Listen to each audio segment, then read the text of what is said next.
Hello friends, संगीत की इस नई कक्षा में आपका स्वागत है। फ्रेंड्स, आज मैं आपको बताऊंगी सारणा चतुष्टय, प्रमाण सूत्री और श्रुति परिमाण। फ्रेंड्स, सारिका का अर्थ है पर्दा, जिनके ऊपर जाने वाले सितार, वीणा आदि वाद्य के तारों को उंगली या अन्य किसी वस्तु से दबाकर स्वर निकाला जाता है। सारिकाओं को आगे पीछे सरकाना सारणा कहलाता है, और जब सारिकाओं अथवा तारों को यथास्थान मिलाकर बाह्य श्रुतियों और उन पर स्थित भिन्न भिन्न स्वरों तथा ग्रामों का ठीक ठाक ज्ञान प्राप्त किया जाता है, तो यही सारणा क्रिया कहलाती है। फ्रेंड्स, सारणा क्रिया या सारणा पद्धति का प्रयोजन यही है। भरत, शारंगदेव और मतंग आदि ने सारणा चतुष्टयी का प्रयोजन सप्तक के अंतर्गत श्रुतियों के परिमाणों और संख्याओं की प्राप्ति माना है। सारणा चतुष्टयी क्रिया के लिए आप एक ऐसा तानपुरा लीजिए जिसकी डांड सपाट हो, अर्थात बीच से उठी हुई ना हो। इस तानपुरे पर पर्दे भी सपाट वीणा की तरह हों, अर्थात वे सितार के पर्दों की भांति बीच में उठे हुए ना हों। तानपुरे में 5 खूंटियाँ हों।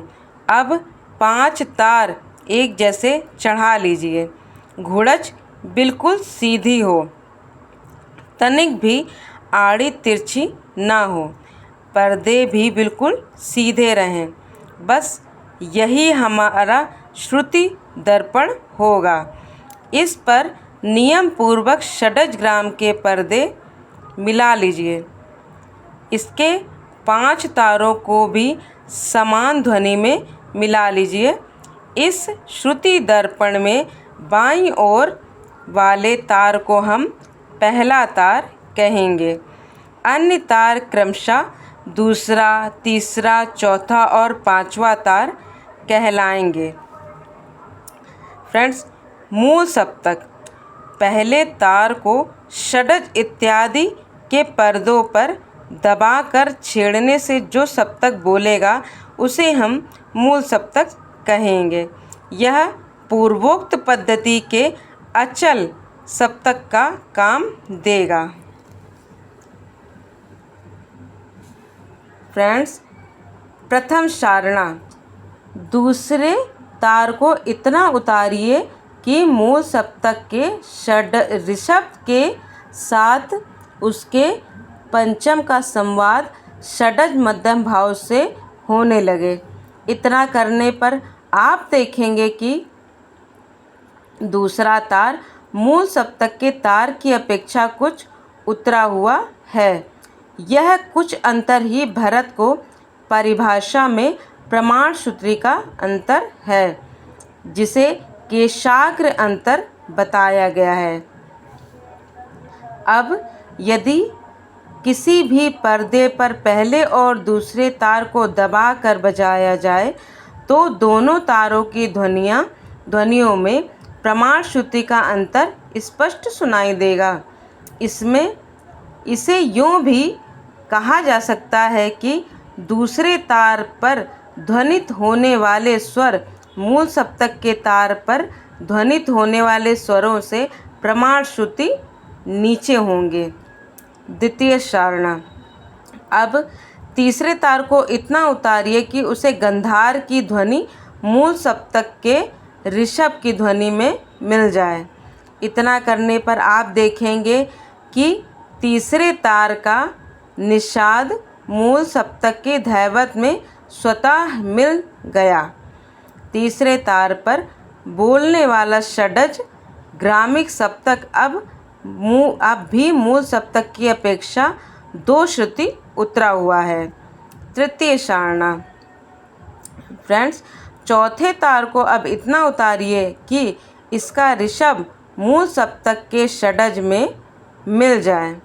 ऐसा करने से चौथे तार का धैवत मूल सप्तक के पंचम में स्वतः मिल जाएगा।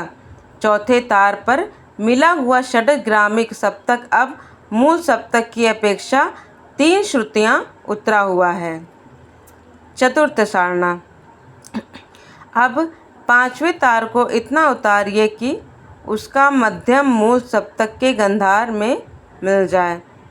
यह हो जाने पर 5वें तार के पंचम और षडज क्रमशः मूल सप्तक के मध्यम और निषाद में स्वतः मिल जाएंगे। इस स्थिति में 5वें तार पर ध्वनि होने वाला सप्तक मूल सप्तक की अपेक्षा 4 श्रुतियाँ उतरा हुआ है।